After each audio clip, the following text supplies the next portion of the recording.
tema a desarrollar es financiamiento de proyectos de inversión. Como moderador, en esta ocasión estará el señor Carlos Paredes Reate.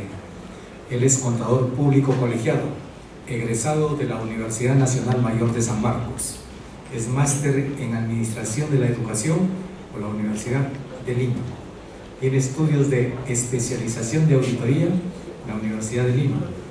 Especialista en normas internacionales de información financiera, NIF. Miembro de The Institute of Internal Auditors. Realiza trabajos de asesoría y consultoría a empresas de implementación de NIF en el Perú y el extranjero. Asimismo, es profesor ordinario de la Escuela Universitaria de Negocios de la Universidad de Lima. Es autor de libros en la especialidad de las NIF. Dejo entonces con ustedes al señor Carlos Paredes Reate, quien les dará a conocer la metodología a seguirse en esta parte del programa.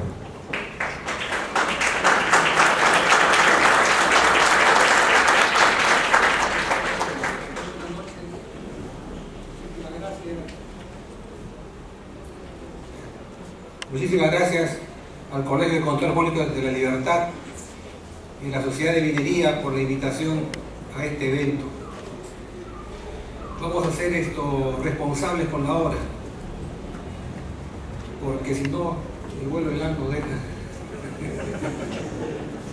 Bien, el último tema de hoy día es financiamiento de proyectos de inversión. Yo he venido pensando ahora si podemos financiar también proyectos de inversión para sacar a los mineros informales de la minería informal. Bien, vamos a escuchar qué nos pueden decir hoy día nuestros conferencistas, el señor Milton Catacoli y el señor Raúl Jacob. En primer lugar, estará con nosotros el señor Milton Catacoli, que es socio del área de auditoría de Deloitte, con mucha experiencia en auditoría, con muchos trabajos desarrollados profesionalmente en proyectos fiscales, financiera, externa, evaluación de trabajos especiales de consultoría, mejora de rentabilidad en el sector financiero, tanto en el Perú como en Colombia. Tiene una amplia experiencia internacional, se ha desempeñado en Canadá, Estados Unidos, experiencia en Venezuela, Perú, y su currículo tiene 2 páginas. Yo creo que es suficiente lo que acabo de leer. Recibamos un aplauso al señor Milton Catacoli. Invitamos a hacer su presentación.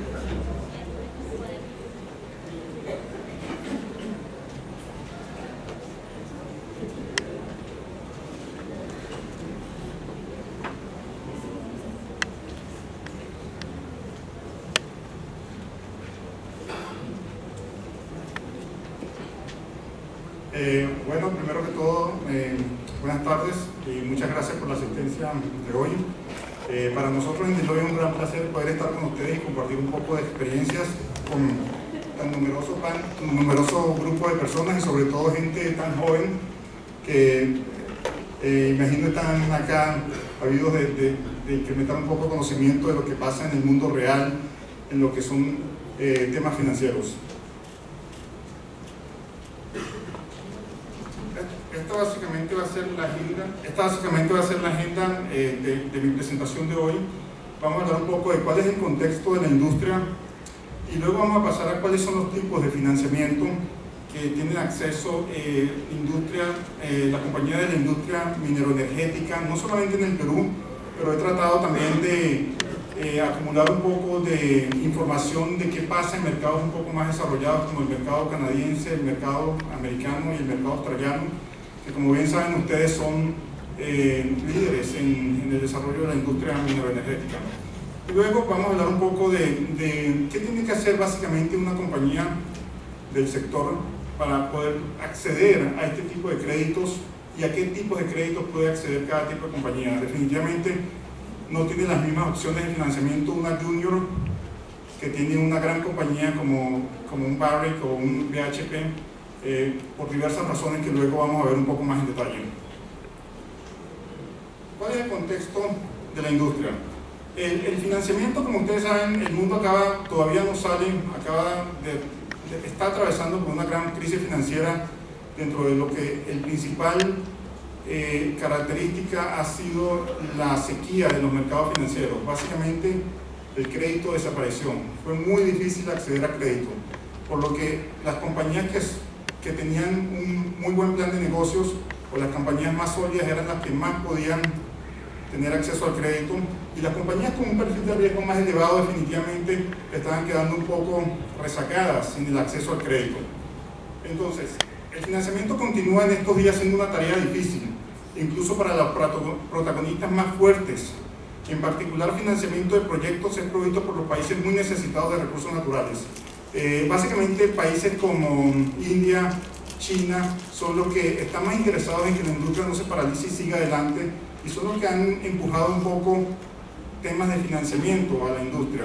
Pero el financiamiento tradicional, como lo conocemos, todavía sigue siendo un poco difícil de obtener, y sigue siendo cuesta arriba para las compañías mineras poder acceder a él si no tienen un gran grupo detrás, un gran renombre en el mercado. En el Perú, como ustedes bien saben, las inversiones en el sector por aproximadamente 25.000 millones de dólares se han retrasado por distintas razones. No vale la pena entrar un poco en detalles qué es lo que ha pasado, pero esto lo vemos en los periódicos básicamente a diario. Hay retraso de inversiones, probablemente no se consigan las mismas condiciones de financiamiento que se habían pensado se pudiesen conseguir, y definitivamente esto erosiona un poco la solvencia de algunas compañías que estaban de alguna forma teniendo proyectos importantes. Incluso grandes compañías han tenido que sellar alianzas estratégicas para financiar sus proyectos, y estamos hablando no de las super grandes compañías, pero sí estamos hablando de compañías muy grandes que por esta escasez de financiamiento a nivel mundial básicamente han tenido que sellar algún tipo de convenios o alianzas entre compañías del sector para poder llevar adelante proyectos. Esto habla mucho de lo difícil que ha sido en estos últimos tiempos conseguir crédito para el sector. A pesar de esto, el sector minero continúa creciendo, soportado por la entrada de nuevos financieros, incluyendo compradores asiáticos y fondos soberanos. China, en particular, como lo comenté, está invirtiendo fuertemente en la industria en Canadá, Sudamérica, Australia, Europa Central y África, debido a la gran cantidad de demanda de commodities que tienen para poder sostener su crecimiento. Básicamente, ustedes saben que China se perfila como la economía más importante del mundo, y este crecimiento definitivamente requiere una gran utilización de minerales básicos. La estructura de financiamiento del sector minero principalmente está dada por renta variable. Esto quiere decir que las compañías que requieran levantar capital en el mercado, levantar fondos, lo que están usando más es ir al mercado de valores y emitir acciones en lugar del uso del préstamo tradicional. Hay varios beneficios, hay varias desventajas. Un beneficio es el costo. Una probable desventaja es el tiempo que puede una compañía emplear en hacer un proceso de emisión de acciones y inscripción de acciones en un mercado organizado. Tipo de financiamiento. Hay varios tipos de financiamiento estructurado en patrimonial, deuda y otro tipo de financiamiento. El financiamiento patrimonial, en teoría, es aquel que una compañía obtiene al emitir acciones en un mercado. Esto es muy fácil. La compañía decide incrementar su capital social, inscribe sus acciones y hace una emisión, sean acciones comunes o preferidas o de algún otro tipo, y los inversionistas, sean personas naturales como nosotros, sean AFPs, sean fondos soberanos o cualquier otro inversionista con otro perfil, accede al mercado para comprar estas acciones e inyectar capital a la compañía. El financiamiento vía patrimonio está compuesto por patrimonio público, warrants, patrimonio privado, puede ser joint ventures, puede ser emisión de derechos y puede ser acciones, transferencia de flujos. Esta es una modalidad particularmente muy usada en países como Canadá, donde los beneficios fiscales para las compañías que están empezando son muy atractivos para los inversionistas que quieran empezar a inyectar capital. Como ustedes saben, el patrimonio público es la fuente, ya lo dijimos anteriormente, la fuente más usada para levantar fondos. Aquí creo que no tenemos, en función y en beneficio del tiempo, entrar mucho en detalle. Básicamente es el patrimonio que puedo levantar en bolsa en la emisión de títulos, valores, acciones, sean comunes o preferidas. También las compañías del sector minero energético pueden acceder a capital privado, y este se refiere a inversiones de individuos o instituciones en empresas no listadas para adquirir control de empresas. De otra forma, o si lo han oído en inglés, es el private equity, compañías que se agrupan de manera de hacer una inyección de capital en un sector particular, en una compañía en particular que piensen que le va a dar un retorno adecuado a la inversión dado el riesgo.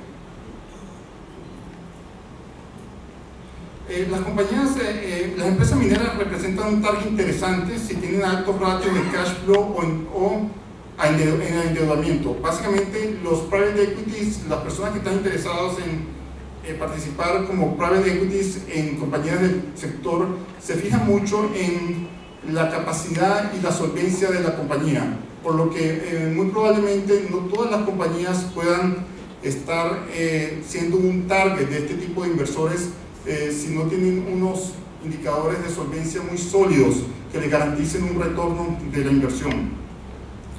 Una desventaja es que las empresas deben de negociar en condiciones menos ventajosas cuando entra un private equity en acción o se involucra con una compañía. Probablemente hay pérdida de control, probablemente hay pérdida de la forma como el plan de negocio se va a ejecutar, y pasa el control a formar parte de la gerencia de esta firma de private equity. Por lo tanto, no es una forma muy usada, aunque sí es una alternativa de financiamiento que puede tener una compañía minera. También están los joint ventures o las alianzas estratégicas, y esto es una forma de financiamiento muy beneficiosa para empresas más pequeñas, con menos solvencia y menos conocidas, de menor renombre en el mercado. Principalmente trabaja de la forma en que una empresa junior que tiene un buen proyecto minero, pero no tiene probablemente el capital para llevarlo a cabo, entra en conversaciones, sea con una empresa más grande, más reconocida, o con empresas de su mismo tamaño, de manera de estratégicamente complementarse en cuanto a fondos, en cuanto a know-how, conocimiento, en cuanto a diversos tipos de componentes que la pueden hacer más atractiva a la compañía y poder llevar a cabo el proyecto. No es propiamente un financiamiento, pero es una alianza que te permite llevar a cabo un proyecto adelante, y es algo que las compañías están mirando mucho. Deuda, segundo gran componente de financiamiento para compañías mineroenergéticas, y es básicamente un préstamo. Y este préstamo puede hacer por la emisión de acciones preferentes. Ustedes saben que las acciones preferentes se diferencian de las acciones comunes, en que las acciones preferentes básicamente pagan un fee o un rendimiento fijo, no son de renta variable. Bonos, emisión de bonos, ya vamos a ver luego con nuestros compañeros del panel que las compañías del sector han estado muy activas en la emisión de bonos, tanto en el mercado local como en el mercado extranjero. Es una fuente que, dado el nivel de riesgo y el crecimiento económico que brinda el país, ha sido muy atractivo para las compañías que desarrollan sus actividades en el entorno peruano, porque pueden tener acceso a fondos a un precio razonable y de manera teóricamente bastante rápida en comparación con compañías de otros países que no estén en un entorno tan favorable como el peruano. Bonos convertibles son bonos que comienzan como deuda, pero pueden convertirse en algún momento en participación patrimonial. Deuda mezanina también es muy parecido a un bono convertible. Se puede convertir a petición del inversionista en capital de participación. Y arrendamiento de equipos. En esta primera página llegamos a arrendamiento de equipos, que, como ustedes saben, puede ser de tipo operativo o de tipo financiero. El sector requiere alto flujo de dinero para poder desarrollar sus proyectos, y mucho de este dinero va enfocado o va dirigido a la adquisición de equipos, por lo que el arrendamiento, sea en la modalidad de financiero o operativo, se ha convertido en una alternativa muy viable y muy ventajosa para las compañías del sector.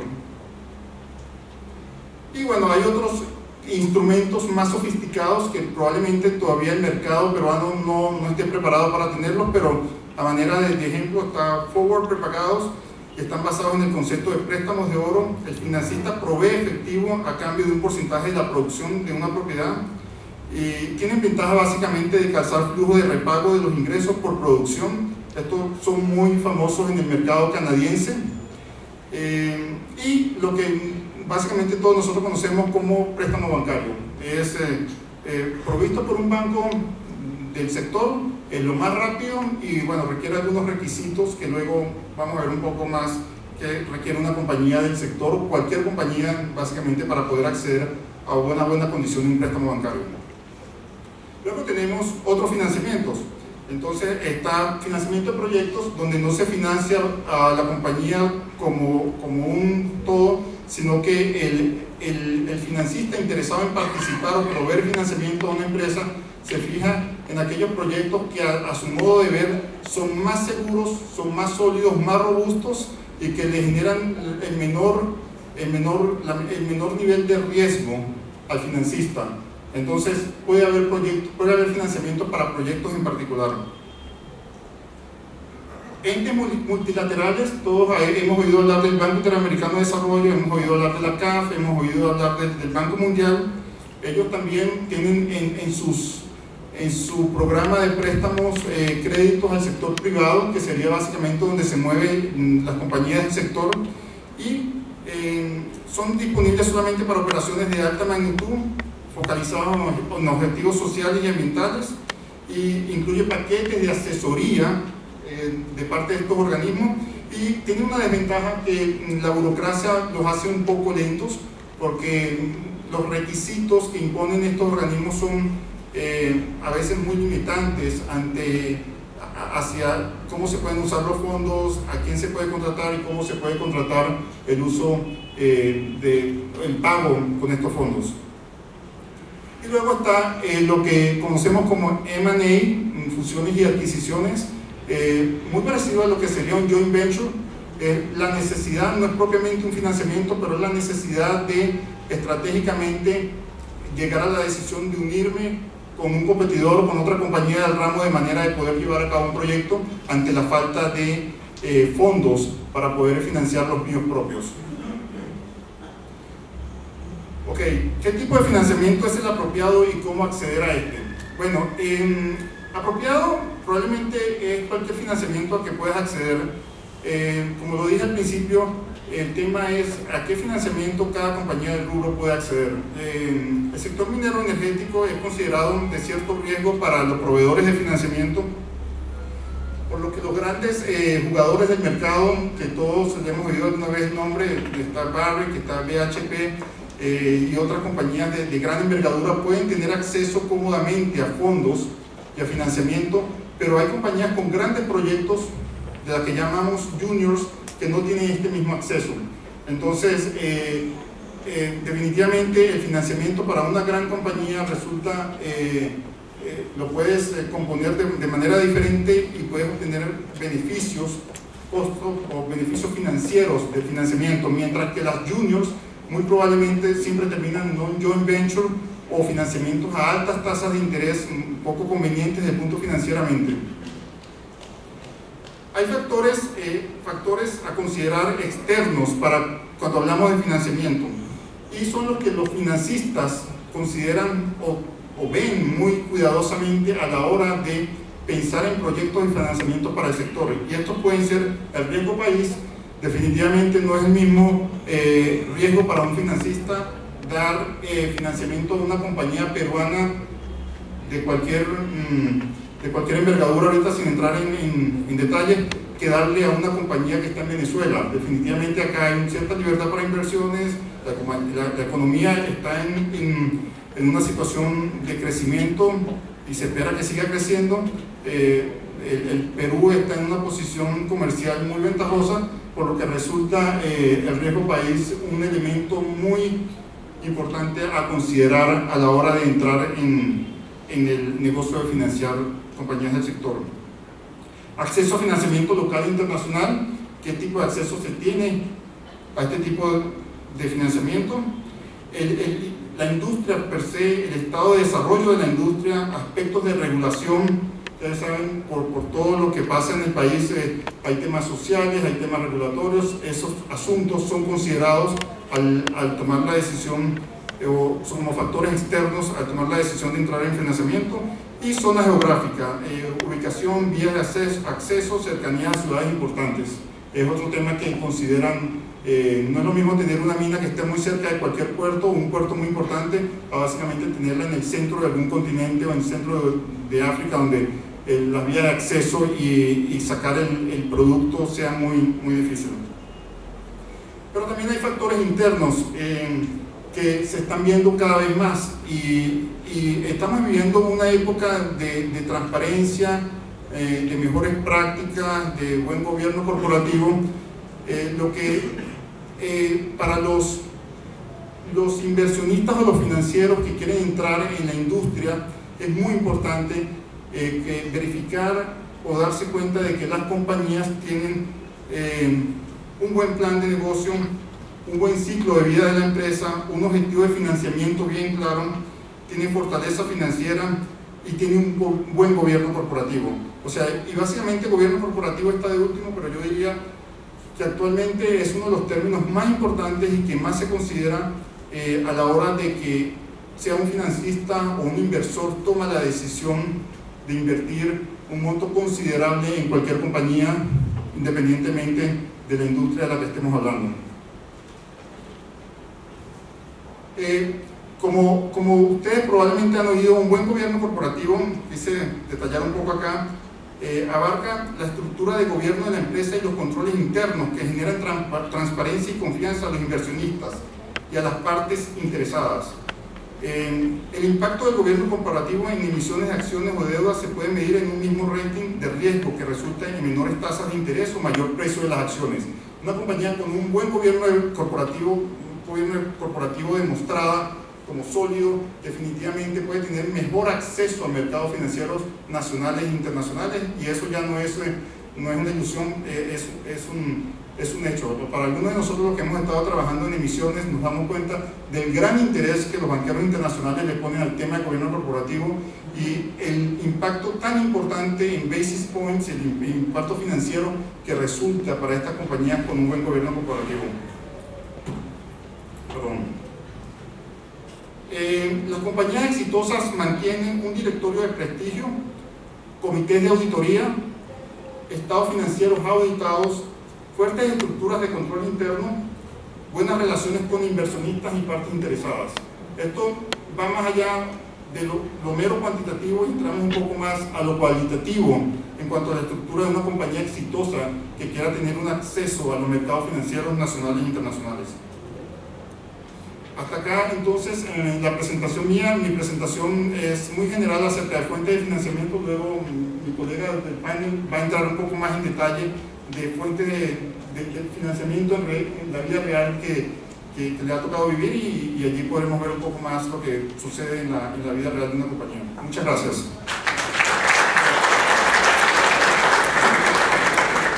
Muchas gracias, Milton. Estamos hablando y escuchando de grandes financiamientos, ¿no? De miles de millones de dólares, ¿no?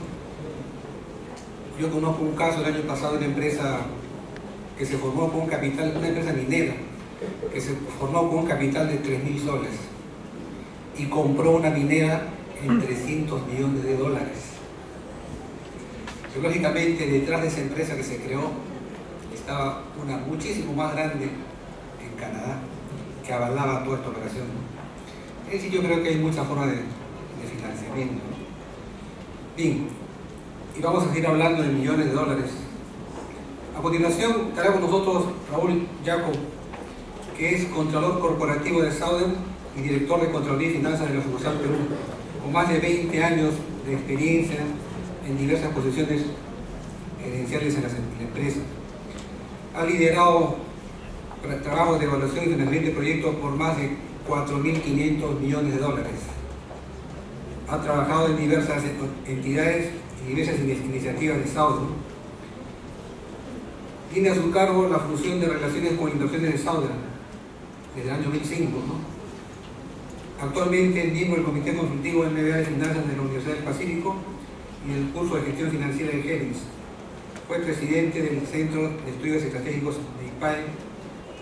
Y actual, él es licenciado en Economía por la Universidad del Pacífico. Tiene una maestría en esta especialidad en Economía en la Universidad de Texas en Austin y un diploma de Gerencia Internacional aplicada en la Escuela de Economía de Estocolmo, Suecia.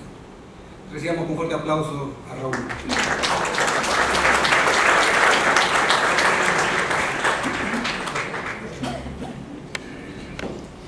Bueno, buenas noches y en primer lugar quisiera agradecer a los organizadores del evento, al Colegio de Contadores de la Libertad que nos acoge esta noche y a la Sociedad Nacional de Minería, Petróleo y Energía y en particular al Comité de Contabilidad y Auditoría dirigido por Luis Chirinos, que organiza el evento y ha tenido la gentileza de hacerme regresar a Trujillo después de algunos años y bueno, verlo gratamente mucho mejor, mucho más próspero, que siempre fue muy pujante, entonces es algo muy agradable.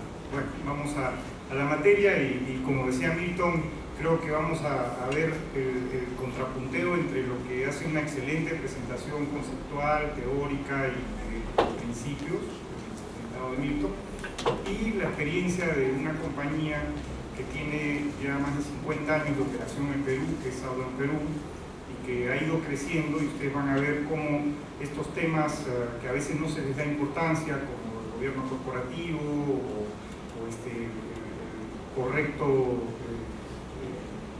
los correctos procedimientos contables, y reflejar adecuadamente la salud de la compañía en todo sentido. Hemos hablado de temas ambientales hace un momento, es de gran importancia en general en el mercado, ¿no? Y van a verlo con lo que ha sido nuestra experiencia en los últimos 15 años.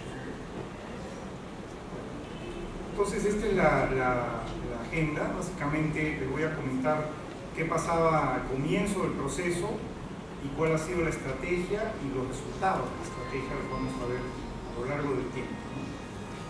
Y lo primero, ¿de dónde venimos? ¿De dónde partió Southern? Por ahí por el año 93, 94, yo entré a la compañía en el 92 y en esa época uno de los primeros encargos que recibí de parte del director de finanzas de la compañía era preparar un tríptico. Tenía que escribir unas 5 páginas contando qué había pasado en el trimestre con los resultados de la compañía. Eso se imprimía y era un tríptico que se entregaba al mercado junto con otra información, y básicamente era una relación que yo la califico de buenos modales, buenas formas con el mercado, pero no había un interés en particular en desarrollar el potencial de la empresa, ¿no? La empresa, para conocimiento de ustedes, Southern es una compañía legalmente americana, constituida en el estado de Delaware de Estados Unidos, y siempre se ha caracterizado por tener una gerencia profesional. Como les decía, pues no había acciones comunes que cotizaran en ningún mercado. Simplemente las acciones que cotizaban eran las que se llaman acciones de inversión, que representaban en aquel entonces el 17.4% del capital de la empresa en la Bolsa de Valores de Lima, ¿no? Se reportaban los estados financieros de tipo tributario, o sea, solamente lo que se registraba para efectos de la SUNAT, o que en esa época era la SUNAT. Y de repente, por ahí por el año 91, 92, empezó a cambiar el entorno del mercado peruano y la situación económica del país empezó a ser muy atractivo el desarrollo de los proyectos mineros. Entonces, la compañía conocía de muchas oportunidades, algunas propias, otras de otros proyectos que se iban a desarrollar, y se presentó y se aprobó un plan para hacer que la compañía fuera creciendo y fuera desarrollándose. Entonces, Este plan se resume en estos dos primeros objetivos, en la primera parte, ir a la Bolsa de Valores de Lima y a la Bolsa de Nueva York, y era un plan que lo que buscaba era destapar el valor de Southern, que se basaba en tres elementos a sus inicios, ¿no? Lo primero era un canje de acciones para retirar las acciones de inversión del mercado. En esa época, como les contaba, el 17% del capital de la compañía estaba en manos de accionistas de inversión, hoy día menos de 1%. Y en general, cuando uno quería hablar con un banco o con cualquier institución financiera sobre los proyectos y demás, decían: ¿y qué es esto de las acciones de inversión? Entre paréntesis, el Perú es el único lugar del mundo donde existe este tipo de acción. Entonces, los financieros o los financistas que iban a bancar los proyectos, lo que hacían era restar del flujo de caja 17%, que era la participación del capital de los accionistas de inversión o laboral, como se llamaban en esa época. Entonces, claramente esto tenía una dificultad, porque los flujos de caja eran automáticamente castigados y eso impedía desarrollar la forma en que nosotros considerábamos el crecimiento de la compañía.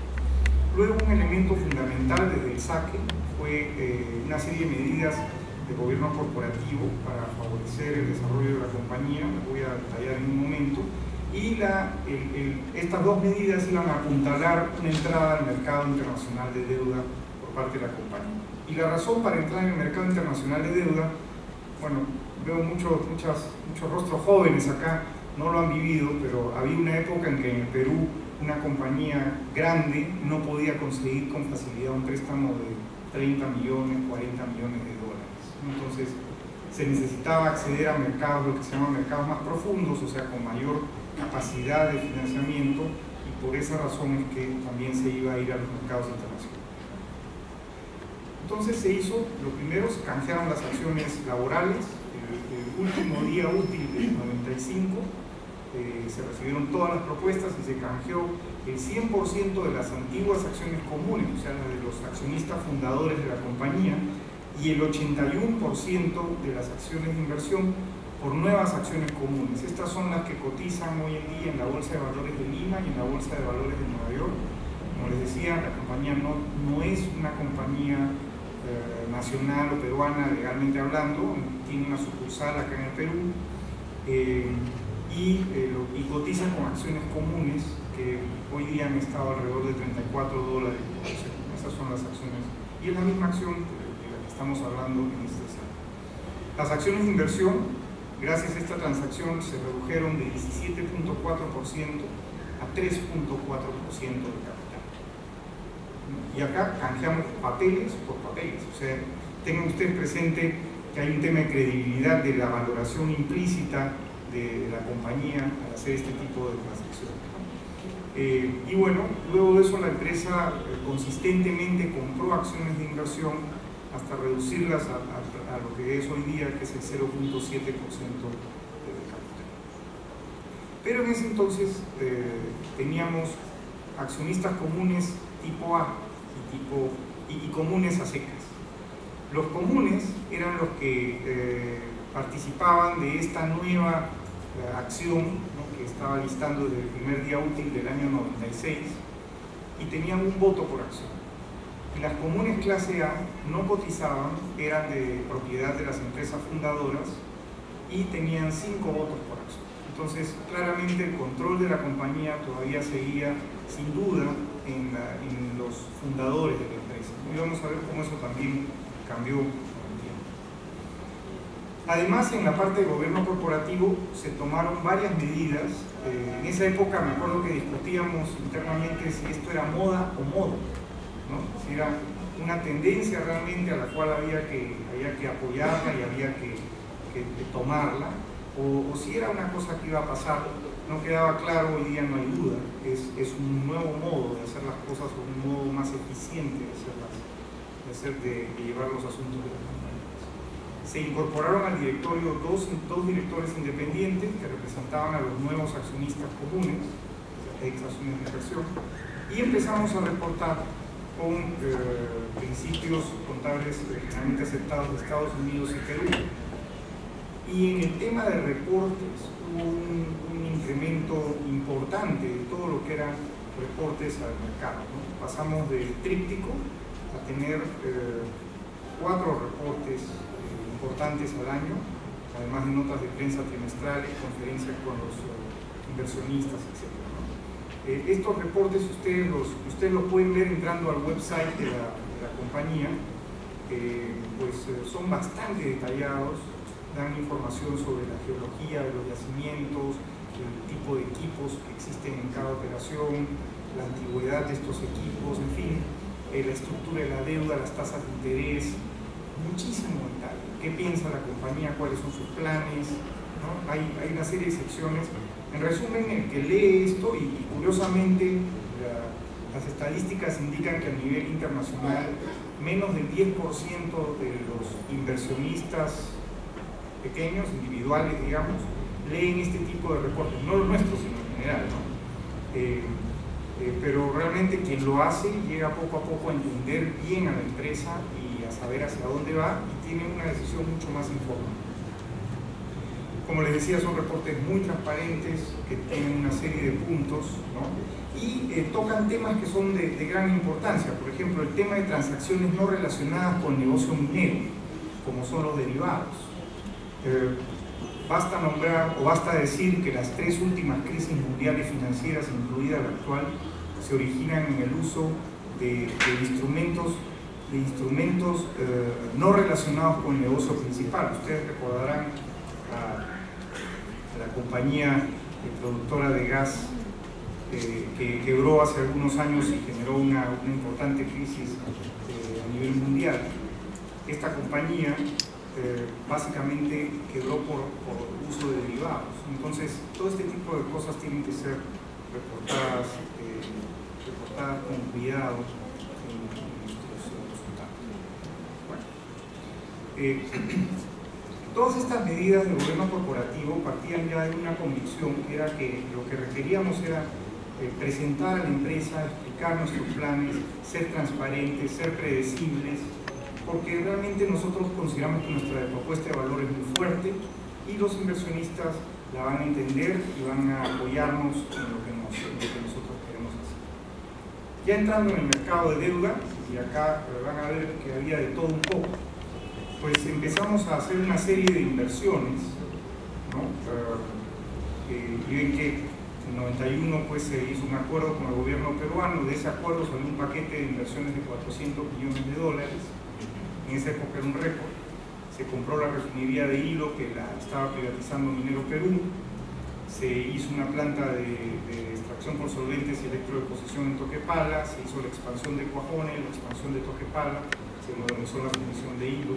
Todo esto era un plan que venía desde inicios de los años 90, ¿no? Y en el caso de Southern, comentaba mi anterior, el expositor que me precedió, que las juniors tienen problemas para llevar adelante sus proyectos. Efectivamente, las empresas junior llegan como a topar lo que le llaman una pared, ¿no? O sea, una compañía junior normalmente cuando llega al punto en el cual tiene que conseguir $1.000 millones para llevar adelante un proyecto grande, es el momento en el cual muy probablemente la empresa es vendida, es comprada por otra compañía, ¿no? Southern está justamente en el otro lado de este tipo de transacciones. Nosotros podemos comprar compañías juniors, en otras palabras, y somos un candidato a hacerlo cuando las circunstancias lo ameritan, ¿no? Entonces, para nosotros el conseguir fondos no era tan difícil, pero tampoco era sencillo. Miren ustedes este primer programa, ¿no? Que se hizo entre el 94 y el 97. En total se concertaron préstamos por $980 millones y tuvimos que prestarnos de un montón de fuentes. Este bono, por ejemplo, por $50 millones a 7 años, que es una cosa que muchas compañías pueden hacer, fue el bono que rompió la barrera de los 5 años de duración en el mercado peruano. No había bonos de más de 5 años en el año 97 en que se hizo la emisión. Bueno, se hizo lo que se llama Secured for Notes, o sea, digamos, inversión, un bono que está respaldado por las cuentas por cobrar de la compañía, transacciones con bancos de agencias multilaterales por 50 millones, un préstamo de 400 millones con un sindicato de bancos y una línea de crédito por 200 millones. Y pues el problema era liquidez. Para llevar adelante una cartera de proyectos de un poco más o cercana a los 1.000 millones de dólares, simplemente el mercado local no podía dar los fondos que se requerían. Las tasas y plazos fueron bastante buenos, pero no tan buenos como los actuales. Para darles una idea, unas tasas de interés en el mercado en promedio en esta época, 94-97, estaban alrededor del 13-14%. Eso era lo que uno tenía que pagar por un financiamiento localmente. Nosotros nos sentíamos contentísimos porque habíamos conseguido 9%. Era muy buena tasa considerando el nivel, pero de todas formas no estábamos donde hoy día está el mundo, por ejemplo, en tasas de 5 o 7%. Y bueno, uno de los problemas que se tuvo desde el comienzo era que había una gran cantidad de cosas que teníamos que cumplir, condiciones. En otras palabras, te presto sí, pero no puedes pagar un dividendo por más de la mitad de tus utilidades. Me vas a dar toda tu flota de vas a comprar camiones, perfecto, eso van a garantizar el préstamo, ¿no? Las cuentas por cobrar, casi 100% estuvieron en garantía, el 20% de estas tenían que pasar por una cuenta especial. Había contratos de venta de Mitsui, esto les encanta a los japoneses, para asegurarse el metal. Ellos financiaban el proyecto, pero con un contrato de venta de cobre. Comprenderán ustedes que las condiciones de venta del metal, había ahí un costo financiero implícito también, ¿no? Bueno, límites de endeudamiento, un capital mínimo para la empresa de 750 millones y si había cambio de dueño, pues era una causal de incumplimiento. Un montón de requisitos. El segundo programa ya fue más flexible, lo hicimos en el mercado local que había empezado a ganar profundidad, ya estábamos en el actual milenio y tenía un monto de hasta 750 millones de dólares. Empezamos a emitir, llegamos a emitir hasta 200 millones, entramos 50 y 100. Los costos eran buenos, pero el problema era lo que se conoce como profundidad. En verdad necesitábamos 750 millones y en 3 años habíamos conseguido 200 y los proyectos iban avanzando más rápido. Desde el punto de vista de condiciones, fíjense ustedes qué cambio, ¿no? De todas estas condiciones pasamos a esto. Una garantía genérica sobre el patrimonio de la compañía. Es una cosa mucho más flexible que nos daba más posibilidades de seguir potenciando el crecimiento de la empresa. Bueno, en el 2005 se da otro cambio estratégico en la compañía. La empresa anuncia la intención de fusionarse con Minera México a través de un canje de acciones. Y acá está una de las cosas que uno puede hacer cuando desarrolla un buen gobierno corporativo y tiene un contacto apropiado con el mercado de valores, que es emplear la acción como un medio de pago, la acción común de la empresa como un medio de pago. En fin, las razones para la transacción básicamente era que teníamos a Southern, que estaba muy sólida financieramente. Minera México tenía excelentes reservas de cobre, pero no estaban desarrolladas. Y al juntar a las dos empresas conseguíamos dos cosas. Me olvidé de comentar, Minera México es una compañía relacionada, o sea, es del mismo grupo que controla a Southern. Al juntar ambas, teníamos la posibilidad de conseguir grado de inversión, que en ese momento el Perú no lo tenía y Southern por lo tanto no lo iba a poder tener.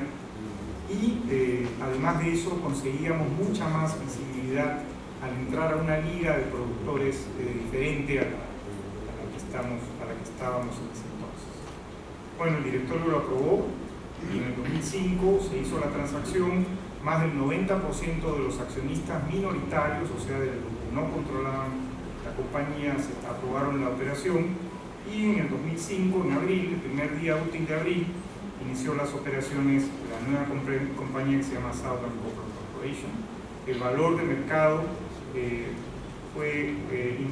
incrementó en 85%, o sea, los accionistas básicamente aceptaron las acciones de la empresa a un precio al mismo precio, y luego de eso el precio siguió subiendo más o menos hasta un 40% por encima de lo que fue el momento de la transacción. Entonces, y acá de nuevo, como parte del paquete, medidas de gobierno corporativo. Les contaba hace un momento que al hacer la primera entrega de acciones al mercado mundial, se entregó, digamos que había accionistas comunes que no eran tan comunes, porque unos tenían acciones que valían por 5 y otros acciones que valían por 1. Eso se dejó de lado. En esta segunda transacción, todas las acciones eran iguales. Una acción, un voto. Ustedes, si compran hoy día una acción de Southern, tienen exactamente lo mismo que tiene el grupo controlador en términos de derechos. Se separó la función del CEO de la del presidente del directorio y se hizo un compromiso de mantener a la compañía en las bolsas de valores.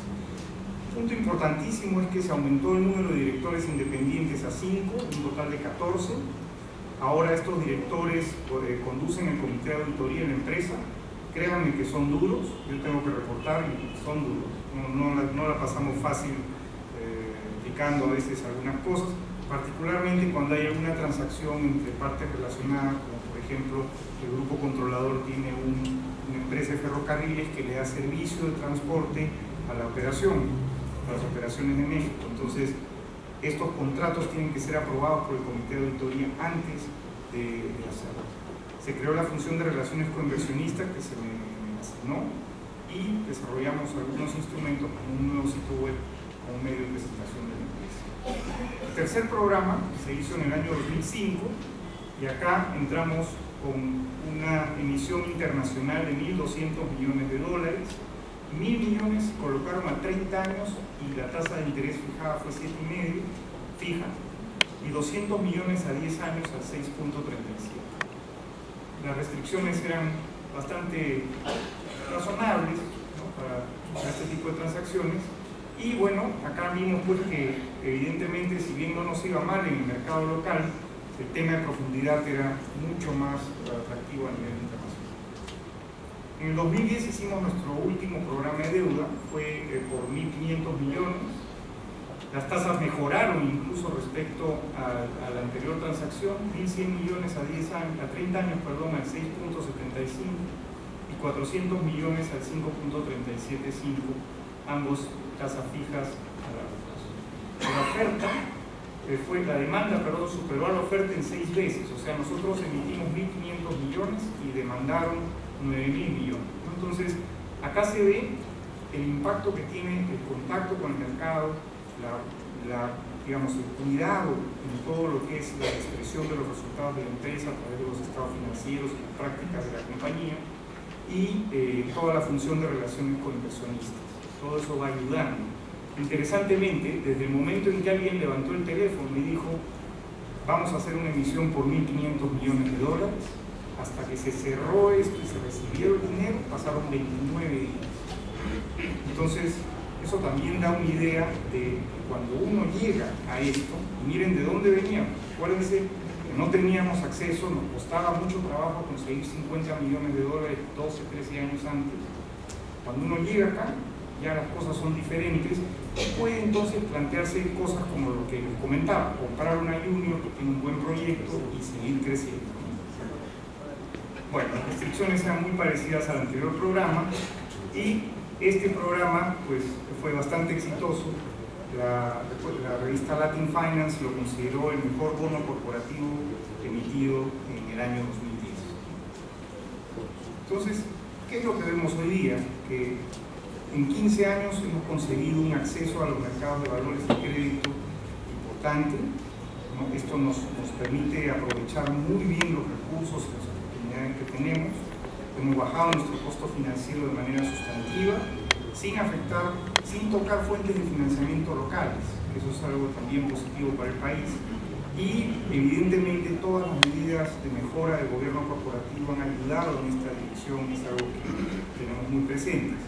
Consideramos que lo que estamos viendo es una pausa en el mercado mundial de metales y vamos a ver que en los próximos meses No se olviden de una cosa, China venía de crecer 9%, es el principal consumidor de metales a nivel mundial, hoy día crece al 7% y aparentemente va a bajar un poco más el ritmo. El 7% del crecimiento de China, que consume más o menos 40% del total del cobre del mundo, representa 2.8% de crecimiento anual en la demanda de cobre. Cada año, además, se pierde 1% por una cosa muy sencilla. Caen las leyes de mineral en las grandes productoras de cobre y eso baja un poco más la oferta de cobre sin hacer nada.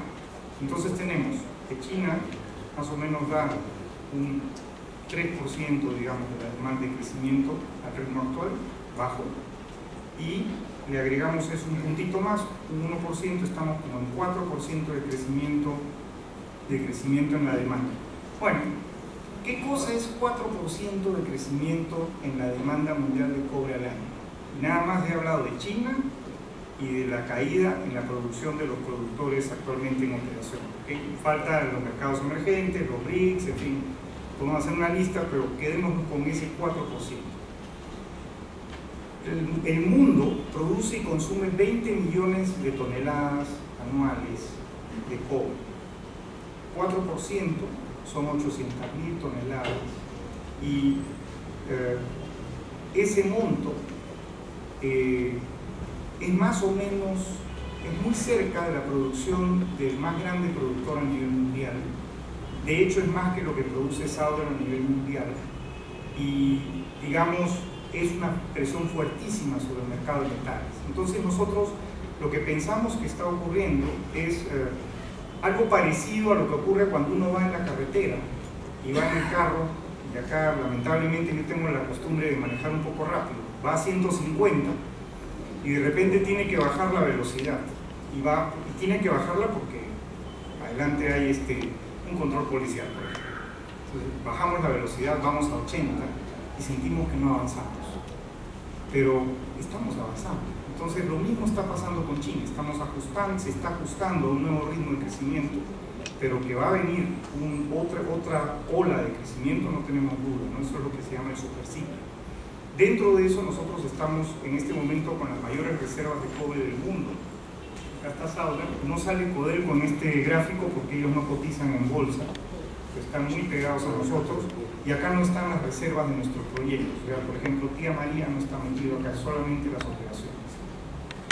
Si miramos los costos, esta es la situación del costo de Southern. El costo promedio al último trimestre estaba en 56 centavos por libra, el precio hoy día estaba en $3.70. Entonces la compañía está bien posicionada para poder tomar ventaja de esta ola de crecimiento. Vamos a poder generar caja incluso a precios bajos. O sea, así nos equivoquemos en esta percepción de qué es lo que viene, podemos seguir tomando ventaja del mercado. Y bueno, acá tienen los costos de lo que necesita el productor. Estos son nuestros planes. La producción este año estimamos que va a ser 640.000 toneladas y nuestra intención es que en los próximos 5 años lleguemos a casi 1.200.000 toneladas de producción. Ese es el plan. En este plan están metidas las 120.000 toneladas de Tía María, que esperamos desarrollarlas y, en fin, vamos avanzando en una buena dirección, aunque todavía con un perfil bajo. Y dentro de esto, pues evidentemente nuestros accionistas tienen que ser recompensados. Y fíjense ustedes, acá pueden ver también cómo es el manejo desde el punto de vista ya de control de costos de Southern, ¿no? El año 2008 el precio cae de un promedio de casi $4 al primer trimestre del 2009 a 1.30. O sea, estábamos a menos de un tercio del precio, 2/3 se habían ido, y sin embargo ese año nuestra relación de EBITDA nuestro margen de EBITDA, que es digamos, la generación de efectivo antes de la estructura de capital e impuestos, bajó de 52.5 a 47.3, o sea, estábamos todavía siendo bastante rentables a pesar de haber perdido bastante precio en ese año. Bueno, esto, como está en el Colegio de Contadores, acá hay un balance, pero yo soy economista, pues disculpe. Bueno, ¿Qué teníamos en el año 96? Una capitalización bursátil. Este es el día que empiezan a cotizar las acciones de 1.200 millones, hoy día son 27.800 millones, 23 veces más. Patrimonio de 1.000 millones, hoy día son 4.600 millones. Éramos la 10ª productora, ahora somos la 6ª. Teníamos problemas para levantar plata, como han visto. Hoy día tenemos más de un grado de inversión más 1, ¿no? Y no había director independiente, hoy día tenemos un director independiente. Entonces esto resume y muestra dónde van a estar varias compañías en los próximos 10 años. Pues este es un camino donde uno empieza a recorrerlo y es como una carrera, hay que entrar a los pits, pero la carrera sigue, ¿no? Entonces es muy probable que en 5 o 7 años, y esto se va acelerando, pues lleguemos a una mucho más atractiva situación y un mercado mucho más profundo y grande, ¿no? Bueno, esto era lo que tenía para compartir con ustedes. Muchísimas gracias por su atención.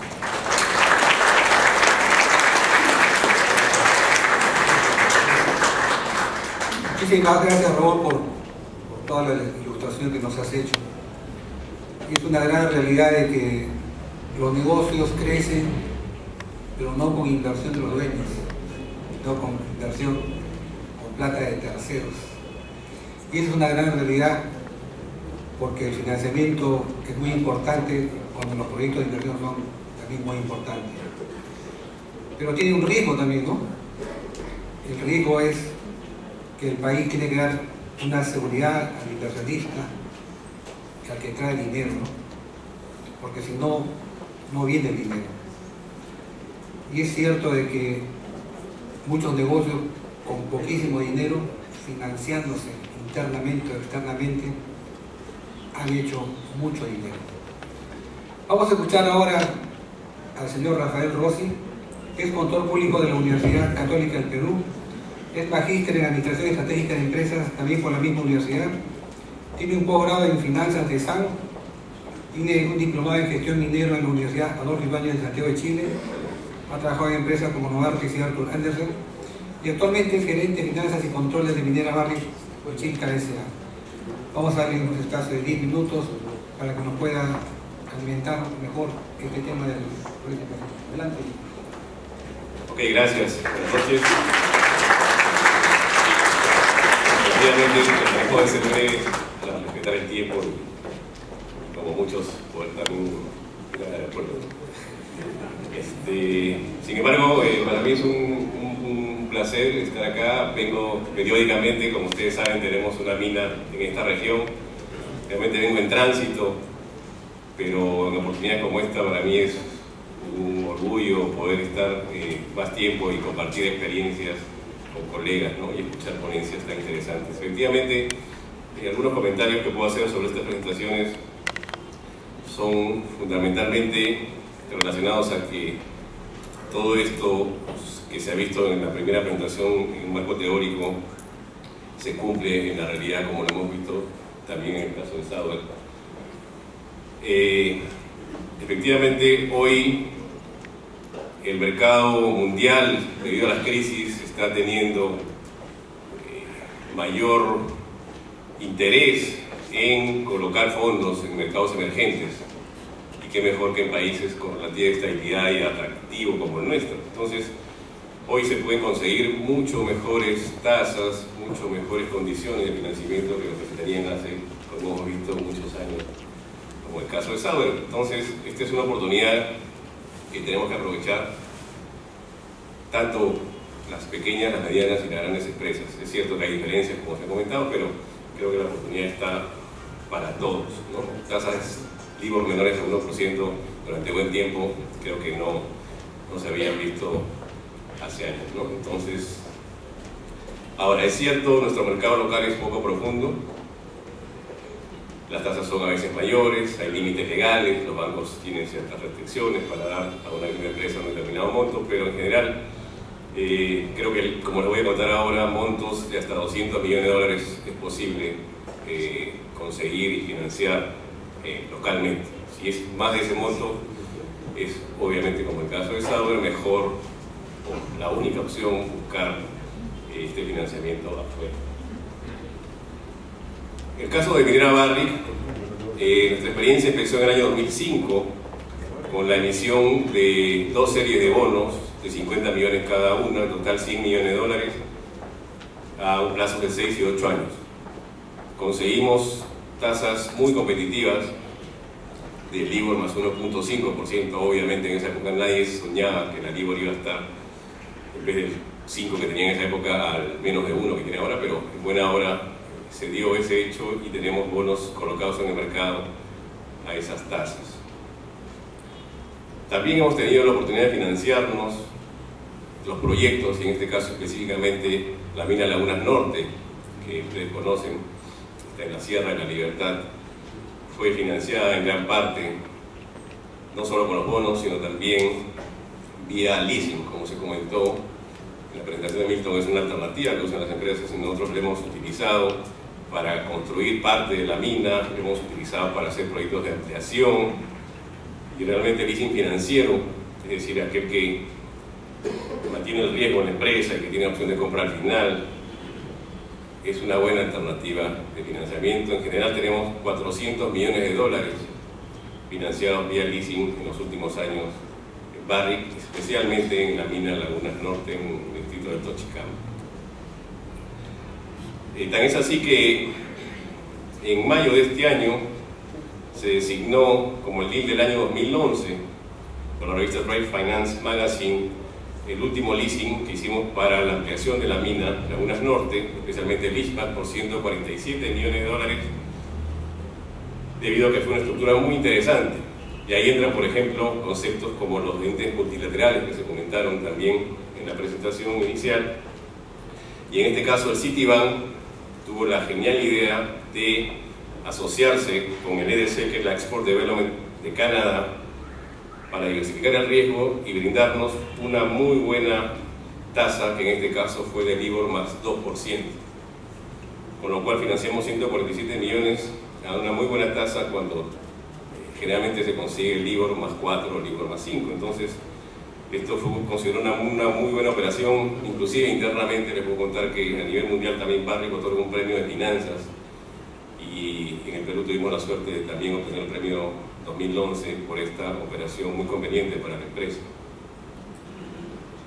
En algunos casos también tenemos joint venture, generalmente para proyectos de exploración, como bien se dijo, con compañías junior. Es una muy buena alternativa de asociación y de financiamiento, generalmente para las empresas más pequeñas, como se ha hecho.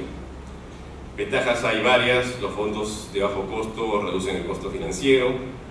Obviamente, cuanto más rentable sea la empresa, la posibilidad de conseguir estos préstamos va a ser mayor. No se va a negar que Barrick en los últimos tiempos, igual que Sauder, gracias al precio de los minerales, ha tenido muy buena rentabilidad, y esto ha facilitado el obtener estos financiamientos. Además, el leasing tiene unas ventajas fiscales que son conocidas por todos, y estos son válidas, y como bien se comentó, también es una opción que se considera por este factor. Ahora, esto obliga, como es obvio, tener ciertas reglas de gobierno corporativo. Hay covenants o ratios que hay que mantener, ¿no?, de deuda, de patrimonio, de vida, etc. Pero en general es más sano, ¿no? Porque uno dice, bueno, al comienzo nosotros contadores teníamos que preparar doble contabilidad, una para Toronto en este caso, otra para la ex CONACEP, y había que estar ahí con los auditores. Pero realmente cuando pasan los años y uno se acostumbra a este tipo de trabajo, se siente más seguro con la transparencia que está brindando al mercado, porque todos nuestros estados financieros, ustedes lo pueden ver en la página de la SMB, son transparentes. Ya, como bien se dijo, la memoria no es de un tríptico de 3 páginas, ya ahora la memoria tiene mucho más páginas, y estamos realmente mucho más tranquilos nosotros los contadores, sabiendo que estamos siendo auscultados por miles de ojos, a diferencia de lo que era antes, que era una cosa mucho más cerrada. Hay mejor control interno, el tema del SOX es mucho más fuerte, no solo por ser multinacional, sino también por ser una empresa pública en el Perú. Y realmente es muy recomendable, es muy positivo. Hay un tema de responsabilidad social que también hay que tener en cuenta. El hecho de tener financiamiento local está dando la opción de que bancos locales participen y tengan mayor movimiento. Estos leasing que les cuento, 400 millones, no solamente estamos con el Citibank, tenemos leasing con otros bancos como el Scotia, el crédito, que realmente sea un dinamismo al mercado. Y los bonos, por ejemplo, son alternativas de inversión para el mercado local, es decir, las AFP son las principales poseedoras de estos bonos. Tiene muchas ventajas, como se ha comentado, el financiamiento local, es cuestión de saber cómo acercarse a él, cómo buscarlo. Hoy en día, gracias a Dios, las condiciones de estar en un mercado global y competitivo y moderno de nuestro país nos permiten tener estas alternativas que hace unos años eran, como bien se ha visto, inimaginables o mucho más difíciles, ¿no? Así que es cuestión de decidirse a hacerlo y les aseguro que es una muy buena alternativa para todas las empresas nuestras, ¿no? Muchas gracias. Muchas gracias, Rafael. Aquí hay muchos estudiantes de contabilidad o recién egresados y pueden darse cuenta ustedes la magnitud de la carrera de contabilidad. Es mucho más de lo que es un cargo a bono, una partida doble. Y por eso que las currículas de estudio de las universidades deben estar también en un proceso de modernización y actualización.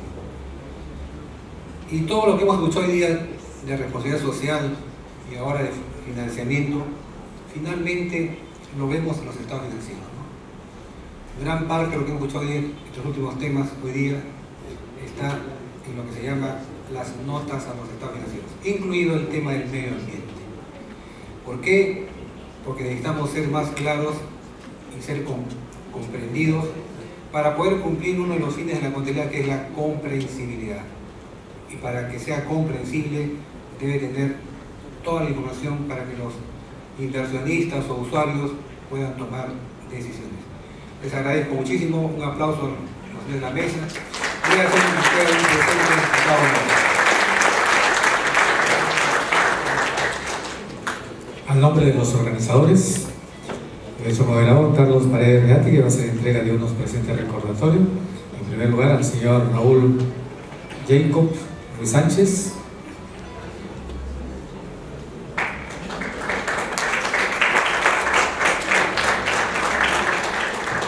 Asimismo, al señor Milton Catacoli.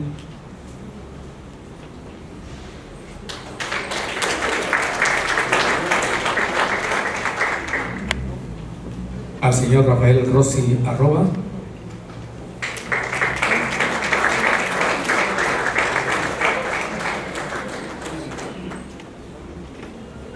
Y vamos a invitar al señor Luis Chirinos Fano, presidente del Comité de Contabilidad y Auditoría de la Sociedad Nacional de Minería, Petróleo y Energía, para que haga entrega de un presente a nuestro moderador de esta parte del programa, señor Carlos Paredes Reate.